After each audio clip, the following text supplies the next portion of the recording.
नमस्कार, hacks news highlight में आपका स्वागत है।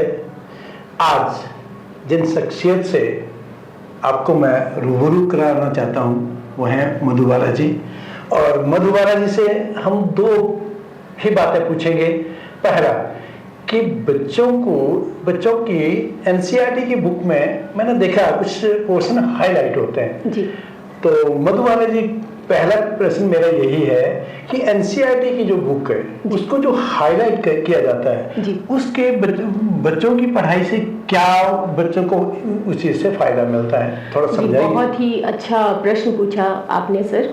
बात करें अगर हम एनसीईआरटी हाईलाइट की, तो सबसे पहली बात तो मैं बात करना चाहूँगी हमारी टीचिंग मेथोडोलॉजी के बारे में, क्योंकि समय की मांग के साथ नई शिक्षा पद्धति को अपनाना ये हिम अकेडमी पब्लिक स्कूल में कुछ नया नहीं है। समय की मांग के साथ साथ हम कुछ ना कुछ नया करते आ रहे हैं और बिल्कुल वो बच्चों के बेनिफिट के लिए ही है।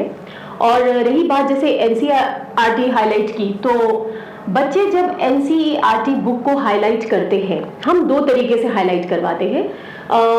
जैसे बात करें इम्पॉर्टेंट पॉइंट्स की, अगर board examination point of view से तो हम अलग कलर से हाईलाइट करवाते हैं और competitive examination point of view से हम अलग कलर से हाईलाइट करवाते हैं। अब इनमें डिफरेंस ये है कि बच्चे को एक तो सेग्रीगेटेड मटेरियल मिल जाता है और उनको पढ़ने में फिर दिक्कत नहीं आती और सारा का सारे इंपॉर्टेंट पॉइंट्स जो हैं वो उनकी किताब में उनके सामने होते हैं एक रिकैप्चुलेटेड वे में।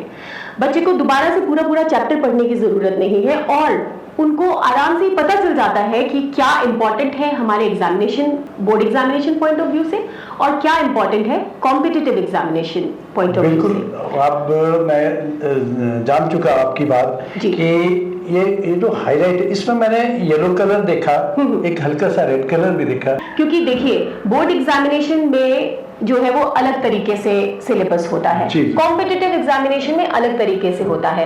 अब एनसीईआरटी को हाईलाइट करने का मेन पर्पस ये है कि बच्चा जो है सेल्फ डिपेंडेंट बने और जब उसे ये पता चलेगा कि ये इंपॉर्टेंट है वो अपने आप हाईलाइट करेगा उसको और दोबारा से जब उसको पढ़ने की जरूरत पड़ती है तो पूरा चैप्टर पढ़ने की जरूरत नहीं पड़ेगी। हम बच्चे को सेल्फ डिपेंडेंट बना रहे हैं ताकि बच्चा line to line word to word पढ़े। मधुबाला जी, मैं बीच में आपको तो फिर से एक बार रोकना चाहता हूँ और पूछना चाहता हूँ, ये जो एनसीईआरटी बुक हाईलाइट करते हैं आप कौन सी क्लास से इसकी शुरुआत कर देते हैं?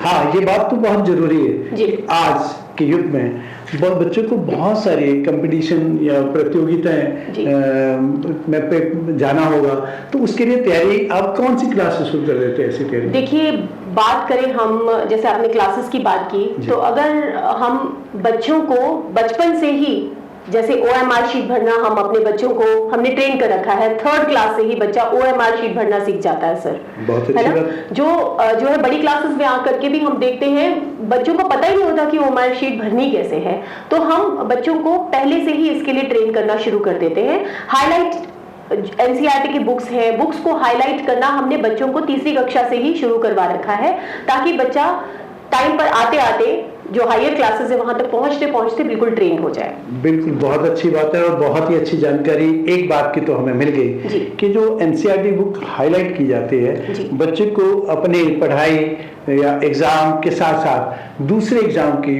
तैयारी भी अच्छे से हो जाती है। वो जान जाता है कि कौन सा क्वेश्चन किस कलर से हाईलाइट करना है और कौन सी तैयारी इससे हो सकती है। पहली बात तो बहुत अच्छी हुई। दूसरी बात मैं मधुबाला जानना चाहता हूँ कि हिम अकेडमी एक बात के लिए तो बहुत सभी लोग जानते हैं कि एक मेमोरी फ्रेम के बारे में सुना है, तो ये मेमोरी फ्रेम क्या है और थोड़ा सा इसके बारे में प्रकाश डालिए, बताइए हमें। देखिए, बहुत बढ़िया प्रश्न है ये भी।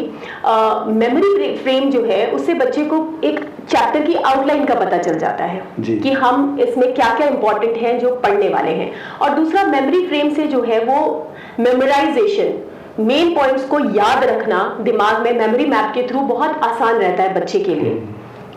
मैं ये समझता हूँ कि ये जो मेमोरी फ्रेम है, आपके कहने का मतलब यही है कि बच्चे की जो रटन पद्धति है, बिल्कुल जो मेमोरी से हम उसको निकाल कर उस टॉपिक को समझने में ये बहुत ही मदद करते हैं। तो और रही बात, जैसे आप अभी बात कर रहे थे फ्लिप्ड क्लासरूम, हमने अब जैसे हम पहले क्या करते थे, पहले हमारा ट्रेडिशनल मेथड क्या होता था, हम चैप्टर्स बच्चों को पढ़ने के लिए देते थे और पढ़ाते थे और साथ में उसके बाद हम प्रश्न पूछते थे।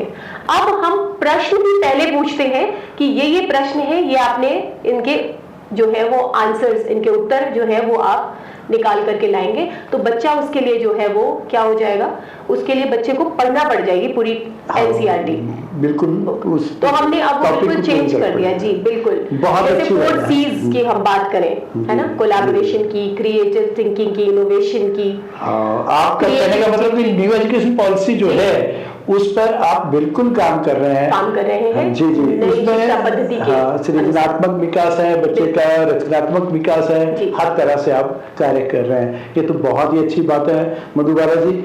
और आपसे एक और बात पूछना चाहता हूँ, आज मौका मिला है, चलो एक बात, आपके पास टाइम तो कम होगा फिर भी मैं पूछ लेता हूँ कि आप ये बताइए कि बच्चे के जो आपने अभी बताया कि 3rd क्लास से ही बच्चे की तैयारी शुरू करवा देते हैं न्यू एजुकेशन पॉलिसी के तहत भी, और वैसे भी कॉम्पिटिटिव एग्जाम जो है उनके भी तैयारी करवाते हैं। तो बच्चे को मुझे लगता है 10th या +2 तक पहुंचते उसका एक सोचने का लेवल जो है एक बहुत अच्छा हो जाएगा। और इसमें और कोई नई बात बताना चाहें तो बताइए। देखिए, जैसे हम अभी बात कर रहे थे OMR शीट्स की, तो अब तीसरी कक्षा से ही हमारे बच्चे जो है वो कॉम्पिटेंसी बेस्ड ओलंपियाड जो है हमारे स्कूल में हम 4 बार करवाते हैं, तो उससे जो है वो बच्चे को उसमें थोड़ा लेवल हाई होता है जी।